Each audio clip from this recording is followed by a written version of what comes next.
오늘 우리 청년부와 함께하는 이 주일에 특별히 성령 강림 주일인 것도 큰 의미가 있다고 생각합니다. 예수님께서 승천하실 때에 제자들에게 너희가 예루살렘을 떠나지 말고 아버지의 약속하신 것을 기다리라, 그렇게 말씀하셨어요. 그래서 제자들이 예수님의 명령을 따라서 함께 모여서 마가의 다락방이라고 하는 곳에서 모여 간절히 기도할 때에 약속대로 바람처럼 불처럼 성령께서 오셨습니다. 바로 오순절입니다. 이 오순절은 구약으로부터 내려오던 절기요, 또한 예수님께서 부활하신 지 50일째 되는 그러한 날이었습니다.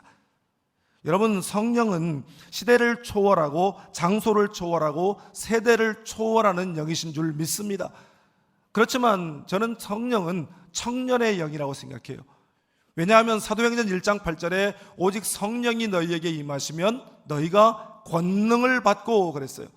이 권능이라고 하는 말의 헬라어는 디나미스라고 하는 말인데, 이 말은 번역하면 파워, 힘, 권능 이런 뜻이지만 이것이 단순히 세상이 말하는 그런 힘이나 권능을 말하는 것이 아니라 위에서부터 내려오는 주어진 새로운 힘, 새로운 권능을 말하는 것입니다. 그래서 이 다이너마이트, 폭탄, 폭발적인 힘을 상징하는 그 말이 이 디나미스라고 하는 말에서 왔어요.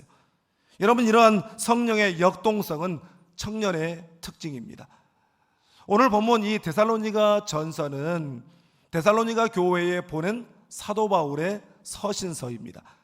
그런데 데살로니가 전서는 유독 그 내용 가운데 고난, 환난, 궁핍이라고 하는 말들이 많이 나오는 것을 볼 수 있어요. 그만큼 그 교회가 어려운 환경 가운데 있었다라는 것을 우리에게 짐작해 주는 것이죠. 그런데 오늘 보면 2절 말씀을 보면 사도 바울은 우리가 너희 모두로 말미암아 항상 하나님께 감사한다라고 말씀하고 있습니다. 그 교회가 고난과 환난과 궁핍과 같은 어려운 상황 가운데 있었지만 그럼에도 불구하고 그 모든 상황과 환경을 뛰어넘어 그들에게 복음을 전해 주었던 주의 종에게 감동을 주는 그런 교회였다라고 하는 것입니다. 이 데살로니가 교회는 사도 바울의 2차 선교 여행 중에 들렀던 이 데살로니가라고 하는 도시, 그곳에서 회당에서 복음을 전함으로 생겨난 교회입니다. 사도 바울이 그곳에 3주간 머물렀어요. 그러면서 복음을 전하고 그들에게 말씀을 가르쳤습니다. 이 3주라고 하는 길지 않은 시간 동안 그들에게 복음을 전하고 말씀을 가르쳤는데, 사도 바울이 떠난 이후에 그들은 말씀 안에서 자랐고 믿음 안에서 성장했고 또한 많은 사람들 앞에서 믿음의 본을 보이는 그런 교회로 자리를 잡았다는 것이에요.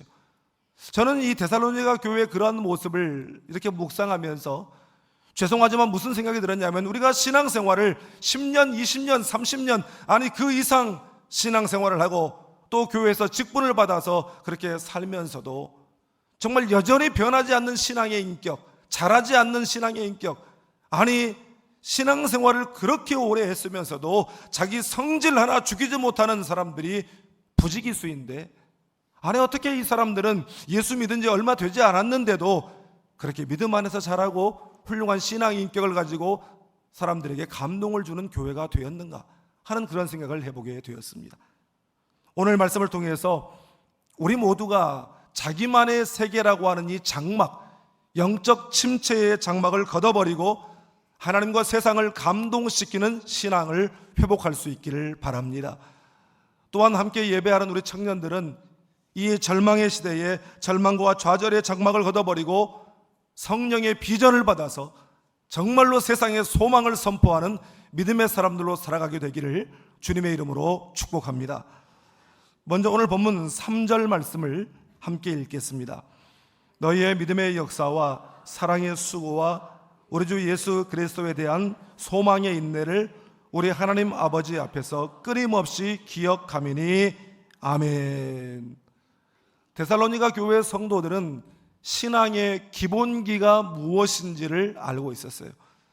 여러분, 우리가 세상을 살면서 수많은 일들, 아니 모든 일들 가운데 기본기라고 하는 것은 굉장히 중요합니다. 여러분, 기본기가 틀어지게 되면 계속해서 성장 발전해 나가기가 어렵습니다. 여러분, 그런데 믿음의 기초, 신앙생활의 기본기는 믿음, 소망, 사랑이에요. 그런데 데살로니가 교회 성도들은 먼저 믿음의 역사라고 하는 기본기에 충실했다라고 말씀합니다. 이 믿음의 역사, work of faith, 여러분 영어 표현 중에 working or not working이라고 하는 표현이 있어요. 이 약이 효과가 있냐 없냐, working not working, 이 방법이 제대로 먹히냐 안 먹히냐, working not working, 이 표현이 있어요. 이 데살로니가 교회 성도들의 믿음은 머릿속으로만 있는 추상적인 그러한 믿음, 말로만 떠드는 믿음이 아니라 워킹하는 믿음이었다는 것이에요. 그들의 삶 가운데 실제적으로 효과가 나타나는 그러한 믿음이었다는 것입니다. 여러분, 우리가 의롭게 된 것도 오직 믿음으로 말미암은 것인 줄 믿습니다. 그래서 히브리서 기자는 히브리서 11장 6절에서 믿음이 없이는 하나님을 기쁘시게 하지 못하나니 하나님께 나아가는 자는 반드시 그가 계신 것과 또한 그가 자기를 찾는 자들에게 상 주시는 이심을 믿어야 할지니라. 여러분 모두에게 믿음의 역사가 나타나기를 주님의 이름으로 축복합니다. 또한 둘째로 그들은 사랑의 수고라고 하는 기본기에 충실했어요. 우리가 신앙생활하면서 어쩌면 가장 많이 듣는 말 중에 하나가 이 사랑이라고 하는 말일 것이에요. 사랑 수도 없이 듣고 또 우리도 수도 없이 우리 입으로 그것을 내뱉고 살아갑니다. 사랑은 명사가 아니다 동사다라고 멋지게 말도 해요.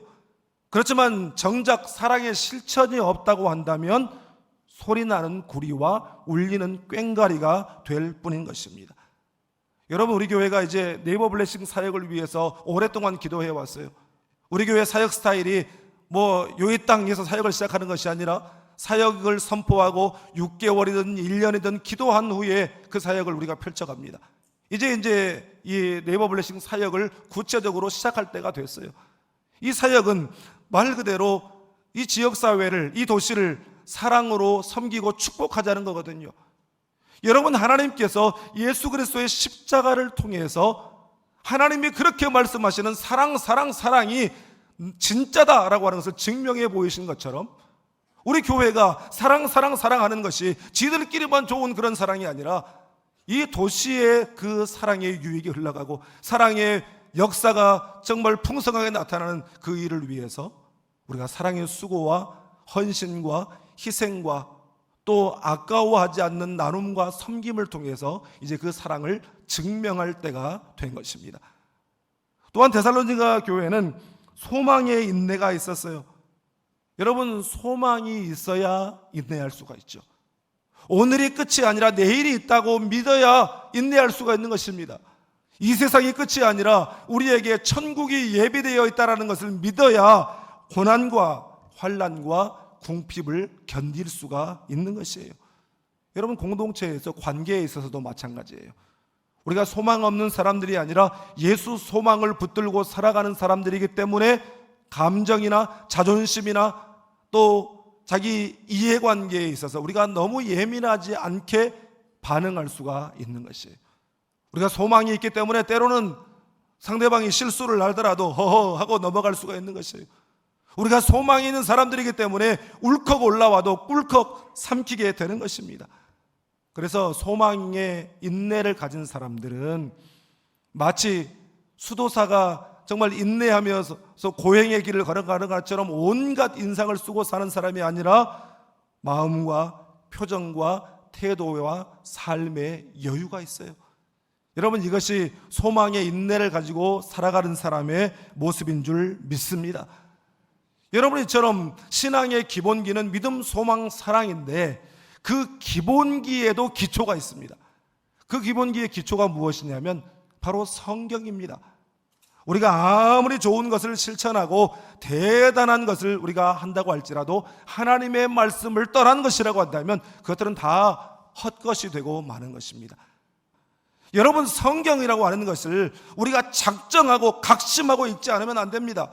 성경 읽지 않으면 이 세상의 물결에 우리가 휩쓸려가 버려요. 이것이 맞는지 틀리는지 모르고 그냥 막 썰려가게 되는 것이에요. 사랑하는 여러분, 매일매일 잊지 말고 성경 읽기를 바랍니다. 성경을 묵상하기를 바랍니다.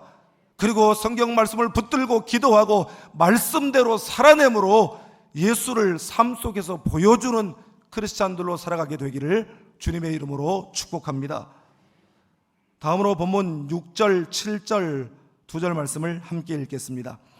또 너희는 많은 환난 가운데에서 성령의 기쁨으로 말씀을 받아 우리와 주를 본받은 자가 되었으니 그러므로 너희가 마게도냐와 아가야에 있는 모든 믿는 자의 본이 되었느니라. 아멘. 데살로니가 교회 성도들은 좋은 본을 받았어요. 그래서 자기들 또한 다른 이들에게 좋은 본을 보이는 교회요 성도들이 되었습니다. 그들은 특별히 신앙에 좋은 멘토를 가졌습니다. 첫째로 6절 하반절 말씀을 보니까 그들은 주님을 멘토로 삼았습니다. 지난 5월 초에 이 호남 지역의 17개 노회의 목사님들과 장로님들이 함께 모여서 체육대회를 가졌어요. 그래서 제가 우리 부목사님들을 이제 데리고 그 대회에 참여했습니다. 그런데 그 대회에 증경총회장이신 광주 본향교회 최영남 목사님께서 나오셔서 격려사를 해주셨습니다. 그 목사님께서 짧고 굵은 굉장히 강한 메시지를 전하셨는데, 은퇴한 신앙의 선배로서 이제 신앙의 후배들에게 꼭 필요한 한 가지를 말해주고 싶다라고 하시면서 이렇게 말씀하셨습니다. 우리의 유일한 표대이신 예수를 바라보고 끝까지 신앙의 경주를 하십시오. 이거였어요. 우리의 믿음의 표대인 예수를 바라보고 끝까지 신앙의 경주를 하라는 것이에요. 한눈 팔지 말라는 것이에요. 지금까지 잘 해왔는데 잠깐 한눈 팔다가 무너지는 경우가 허다하니 여러분의 시선을 예수에게서 떼지 마십시오. 한눈 팔지 마십시오. 여러분, 이것이 굉장히 강력한 도전이었고 제 가슴에 사무치는 그러한 말씀이었습니다. 우리가 시선을 고정하고 온전히 따라야 할 믿음의 대상은 오직 우리 주 예수 그리스도이신 줄 믿습니다. 둘째로 데살로니가 교회 성도들은 신앙의 스승들을 멘토로 삼았어요. 오늘 보면 1절 말씀을 보니까 데살로니가 교회에 편지를 보내니가 사도 바울뿐만 아니라 바울과 실루아노와 디모데는 이렇게 말하고 있어요. 그러니까 데살로니가 교회 성도들은 사도 바울을 포함한 신앙의 스승들을 멘토 삼고 그들을 잘 본받는 사람들이 되었다라고 하는 것입니다. 세 번째로 그 교회가 멘토로 삼은 게 또 있습니다. 그게 뭐냐면 6절 상반절에 많은 환난 가운데에서 성령의 기쁨으로 말씀을 받아 그랬습니다. 이 말이 무슨 말이냐면 서두에도 말씀드렸듯이 그 교회는 고난과 환난과 궁핍이라고 하는 어려운 환경 가운데 있었어요. 그런데 그들은 그 어려운 환경을 오히려 교훈 삼았어요. 그 환경 가운데에서 배웠어요. 우리가 신앙생활 하면서 어려움이 오면 어떻게 합니까? 하나님 이 어려움을 물리쳐 주시옵소서. 이 환경을 제거해 주십시오. 사라지게 해 주십시오. 우리는 그렇게 기도하죠. 여러분, 그러나 성숙한 기도는 어떤 기도냐? 하나님, 이 환경과 이 상황 속에서도 하나님의 뜻을 발견하게 해 주시옵소서. 이 상황을 이길 힘을 주시옵소서. 이 상황을 통해 하나님을 만나게 해 주십시오. 은혜를 체험하게 해 주십시오. 여러분, 이것이 성숙한 믿음의 사람의 기도인 줄 믿습니다. 데살로니가 교회가 이처럼 주님에게서, 신앙의 스승들에게서, 심지어 어려운 환경을 통해서도 그들이 잘 배워서 이제는 그들의 어려움을 극복한 그 믿음의 간증을 통해 주변에 있는 성도들과 교회들과 믿지 않는 사람들에게 본이 되었어요. 어려울 때는 기도해야 됩니다. 어려울 때는 하나님의 말씀으로 돌아가야 됩니다. 어려울 때는 하늘을 바라봐야 됩니다. 주님 바라봐야 됩니다. 그래야 이길 수 있습니다. 그렇게 권면하는 그러한 사람들로 변모해 있었다는 것입니다. 여러분, 나는 바라기는 우리 금남남북교회 어른들, 기성세대들이 우리 청년 세대들과 우리 다음 세대들에게 축복의 만남의 축복이 되어줄 수 있기를 주님의 이름으로 축복합니다. 나는 내 인생에서 금남남북교회에서 그 장로님 만난 것이 내 인생의 축복입니다. 나는 그 권사님 만난 것이 내 인생의 축복입니다. 나는 그 목사님, 그 전도사님 만난 것이 내 인생의 축복입니다. 여러분, 이런 말을 들을 수 있다면 얼마나 행복한 인생이겠습니까? 사랑하는 여러분, 이 고백 듣는 어른들 되기를 주님의 이름으로 축복합니다. 누군가에게 신앙의 본이 된다라고 하는 것은요, 예수님을 따라 예수님처럼 산다는 것을 의미합니다. 모든 상황 속에서 우리의 생각하는 것이나 말하는 것이나 행함에 앞서서 예수님이라면 어떻게 하실까? 이것을 묻고 대답하고 적용함으로 삶 속에서 예수 보여주며 살아가는 여러분 되시기를 주님의 이름으로 축복합니다. 마지막으로 본문 10절 말씀을 우리 함께 읽겠습니다. 또 죽은 자들 가운데에서 다시 살리신 그의 아들이 하늘로부터 강림하실 것을 너희가 어떻게 기다리는지를 말하니 이는 장래의 노하심에서 우리를 건지시는 예수시니라. 아멘. 데살로니가 교회 성도들이 주는 또 하나의 감동과 도전은 그들은 재림신앙과 종말론적 신앙을 가지고 살았다는 것입니다.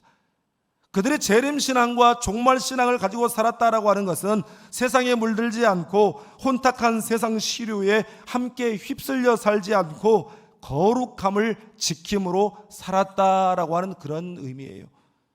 우리가 심심치 않게 한 시대를 소동케 하는 이단들을 보아오고 살아오죠. 그런데 대부분의 이단들은 이 재림론, 종말론을 가지고 사람들을 미혹합니다.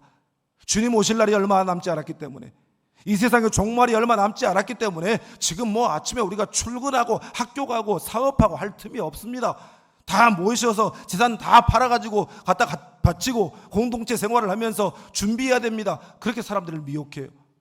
여러분 뉴스에 나오잖아요. 브라질 어디에 사람들을 집단으로 이주시켜가지고 거기다 농장을 만들어서 사람들을 부려먹고, 또 사이판 섬에 공동체를 형성해가지고 강제 노동을 시켜서 그 모든 이익들을 교주가 착취하고, 또 가족관계도 끊어버리기 위해서 부모 자식 간에도 죄를 없이 하기 위해서 서로 때려야 된다라고 하는 그런 반인륜적인 행동들을 하고 있고, 최근에는 또 화제가 되고 있는 이 JMS, 그거는 아주 그냥 뭐라고 합니까? 음란마귀더라고, 음란마귀. 21세기에도 이런 행태들이 나오고 있다는 것이 정말 놀라울 따름이죠. 여러분, 그런데 건강한 성경적인 재림신앙과 종말신앙은 거룩함과 구별됨을 추구하지만 세상 외면이나 세상과의 격리가 아니에요. 오히려 적극적으로 이 세상 속에서 거룩한 영향력으로 세상을 변화시켜 나가는 신앙인 것입니다. 여러분, 그래서 변혁에 대한 열정을 가지고 살아가는 것입니다. 더글라스 맥아더 장군의 애송시로 알려져서 세간에 알려지게 된 청춘이라고 하는 시가 있습니다. 이 시는 본래 있는지 없는지도 몰랐던 그런 시였는데 맥아더 장군의 사무실에 걸려있는 그 시로 인해서 유명해졌거든요. 이 시는 세뮤얼 울만이라고 하는 미국의 사업가요, 인도주의자요, 시인이 그의 나이 78세에 쓴 시입니다. 그 일부를 제가 여러분들에게 소개해 드리겠습니다. 청춘이란 인생의 어떤 기간이 아니라 마음가짐을 말한다. 장미와 같은 용모, 붉은 입술, 나긋나긋한 손발이 아니라 씩씩한 의지, 풍부한 상상력, 불타오르는 정열을 가리킨다. 영감이 끊기고 정신이 아이러니의 눈에 덮이고 비탄의 얼음에 갇힐 때 20세라도 인간은 늙는다. 머리를 높이 치켜들고 희망의 물결을 붙잡는 한 80세라도 인간은 청춘으로 남는다. 청춘이란 인생의 어떤 기간, 어떤 시기를 말하는 것이 아니라 마음가짐에 달려있다는 것입니다. 그렇기 때문에 20세 노인도 있을 수 있고 80세 청년도 있을 수 있다는 것이에요. 나는 이 자리에 예배하는 여러분 모두가 다 가슴에 열정을 품고 살아가는 청춘으로 살아가게 되기를 주님의 이름으로 축복합니다. 또 한 가지 제가 이 시에서 제 눈길을 사로잡은 표현이 있는데, 영감이 있어야 청춘이라는 것이에요. 성령에 사로잡힌 사람이 청춘이라는 것입니다. 오순절 성령 강림이 이루어졌을 때 그 자리에 베드로가 일어서서 요엘서 2장 28절 이하에 나오는 예언의 말씀을 인용하면서 말씀을 선포했습니다. 우리 사도행전 2장 17절을 함께 읽겠습니다. 하나님이 말씀하시기를 말세에 내가 내 영을 모든 육체에 부어주리니 너희 자녀들은 예언할 것이요 너희의 젊은이들은 환상을 보고 너희의 늙은이들은 꿈을 꾸리라. 아멘. 성령 받고 성령 충만하고 성령에 사로잡히게 되어지면 하나님의 음성을 듣고 하나님의 비전을 가슴에 품게 되고 하나님의 하실 일을 보게 되리라는 말씀인 줄 믿습니다. 나는 이 자리에 있는 우리 청년들과 우리 모든 성도들이 기도와 성령으로 말미암아 비전을 발견하게 되기를 주님의 이름으로 축복합니다. 제가 금요일에 미국에서 이제 돌아오면서 비행기 안에서 이 말씀을 묵상하는데 자꾸만 창세기 15장의 말씀이 제 머릿속에 펼쳐지면서 그림처럼 그려지는 거예요. 창세기 15장, 그 이전에 창세기 13장은 자식이 없는 아브라함이 친자식처럼 길렀던 롯과의 이별의 장면이 나와 있습니다. 롯이 이 목축지 때문에 이 목자들이 다투는 일 때문에 서로 갈랐었어요. 뒤도 돌아보지 않고 이 롯이 소돔 땅을 선택해서 가버렸어요. 그리고 롯이 떠난 후에 빈둥지 증후군처럼 쓸쓸함 가운데 남겨진 아브라함. 그리고 창세기 14장에는 그렇게 떠났으면 잘 살아야 되는데 고대 근동 지역에서 일어난 국가 간의 전쟁으로 인해서 소돔 사람들이 포로로 끌려갈 때 사랑하는 조카 롯도 포로로 끌려갔다라는 소식을 듣게 돼요. 그때 아브라함이 이성을 잃어버려요. 속에서 불이 올라와요. 그래서 자기 집에서 기른 사병 317인을 데리고 출동을 합니다. 지금 그가 상대하려고 나가는 상대는 나라들 간의 연합군이에요. 수십만의 군사를 향해서 317명을 데리고 출동을 하는데 기습작전을 펼쳐서 소돔 사람들과 사랑하는 조카 롯을 구출하여 데리고 돌아왔어요. 그리고 15장에 일어나서 정신이 들고 나니까 두려움이 엄습했어요. 내가 제정신이 아닌 상태에서 군사를 이끌고 가서 데려오긴 했지만 이제 연합군의 반격이 시작될 텐데 이제 초토화가 되겠구나. 두려움에 빠졌어요. 그때 하나님께서 아브라함을 찾아오셔서 말씀하십니다. 아브라함아, 두려워하지 말라. 나는 내 방패요 너의 지극히 큰 상급이니라. 하나님이 말씀하시는데도 여전히 아브라함은 절망하고 주저앉아 있었습니다.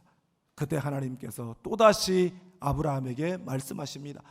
우리 창세기 15장 5절 말씀을 함께 읽겠습니다. 그를 이끌고 밖으로 나가 이르시되 하늘을 우러러 뭇 별을 셀 수 있나 보라. 또 그에게 이르시되 내 자손이 이와 같으리라. 아멘. 여러분, 이 말씀은 아브라함아, 장막을 걷고 밖으로 나와라. 그리고 눈을 들어 하늘을 바라보아라. 뭇 별들을 바라보아라. 내가 내 자손을 이와 같게 하리라. 하나님께서 아브라함에게 비전을 선포하신 것입니다. 삶의 신앙의 열정의 불이 꺼져버리고 절망의 장막에 웅크리고 앉아있는 아브라함에게 아브라함아, 장막을 걷고 밖으로 나오라 말씀하신 하나님께서 이 시간 우리 청년들에게 또한 예배하는 우리 모두에게 말씀하십니다. 청년아, 절망의 장막을 걷어라. 성도야, 불신의 장막을 걷어라. 질병의 장막을 걷어라. 상처의 장막을 걷어라. 그리고 눈을 들어 하늘을 바라보라. 내 인생의 어두운 장막을 걷어버리고 밖으로 나와 하늘을 바라볼 때에 우리의 소망이신 예수 그리스도가 보이고 은혜와 능력의 십자가가 보이고 성령의 감동이 되어서 또 다른 이들을 감동을 주는 영향력 있는 삶을 살게 될 줄 믿습니다. 이러한 삶을 살아가는 비전에 있는 우리의 청년들, 우리 성도들 다 될 수 있기를 주님의 이름으로 축복합니다.